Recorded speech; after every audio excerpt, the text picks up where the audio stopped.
So I'm here at IMTS with my buddy Paul, and we're at the Fanuc booth. I think it's one of the ways that I think manufacturers can recoup a lot of the money that they lose through trial and error and trying something out. And you've got a great wall of selections here. So let's go over that, shall we? Okay.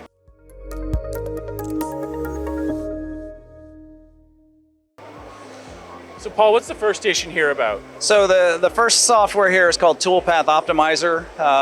Just about everybody uses CAD CAM. Yeah. So you have a CAD model of this is what I want to make. You output code using CAM of how am I going to make it.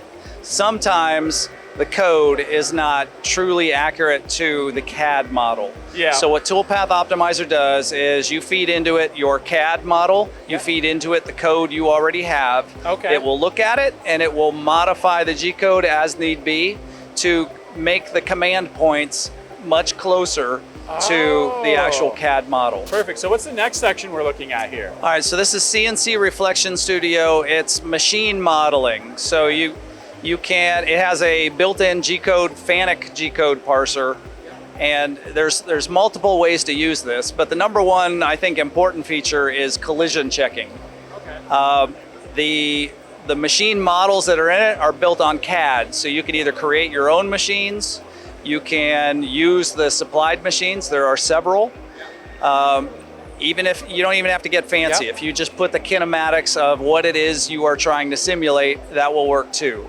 But you can load into it your tools, your workpiece, your program, and see this is how it will actually operate when I run the program. It can be connected directly to a CNC simulator. But then I don't have to worry about my machinist catching it and hitting that E-stop fast enough, because I'm going to run it through this first. Right. I'm going to avoid crashing my machine. Yep. I'm going to save myself tooling costs, fixture costs, setup costs. Maybe I can set up a little more fast, a little faster, a little more aggressively, because I've already proven it out in the software. Right. Well, that's a fantastic support on the digital solutions side. What's the next option here? So next up is CNC Guide 2, which is our CNC simulator. Okay. So basically, if our real CNC operates in a certain way, this is how CNC Guide 2 is going to operate, because we use basically the same software internally. Okay. Servo Model allows you to model the actual servo system itself. So the servo parameters, as well as the real servo characteristics of your machine tool. You have to do some work to actually capture data, but the actual position output from CNC Guide 2, if you have the servo characteristics captured, will be true to life of what the real machine would do when you command it to do. So it's based on actual physical feedback, like the way it would feedback normally in person.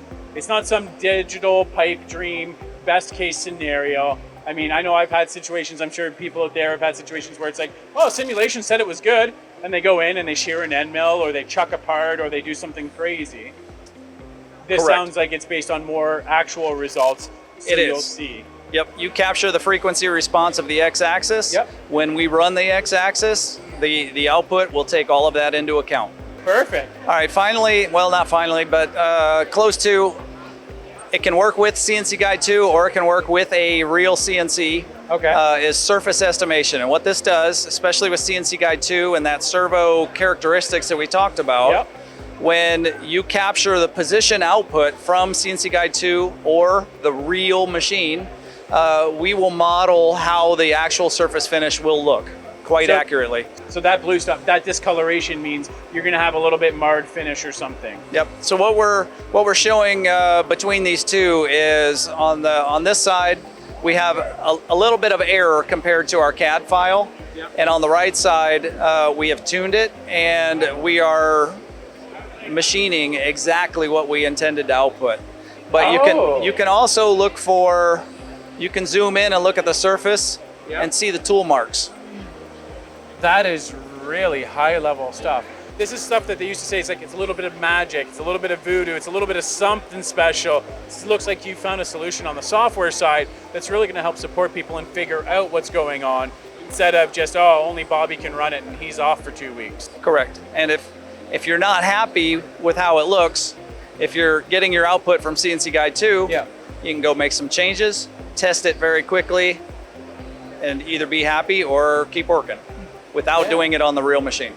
So we've got Smart Digital Twin Manager, and it will allow you to feed into it all the files you have captured from surface estimation, and then do easily compare between these different files, pick and choose which ones you like, which ones you don't, mark them as good, mark them as bad, put some notes in, and allow you to compare them side by side and basically develop some notes on I like it, I don't like it, manage it. That's fantastic.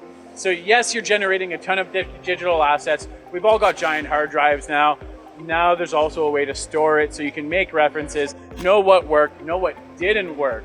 So if that new guy starts up and he's like, oh, we should try this, you'll know right away. Yeah, no, we've already tried that and it was not a good result. Right. That's fantastic. Thank you so much, Paul. Thanks, Arthur.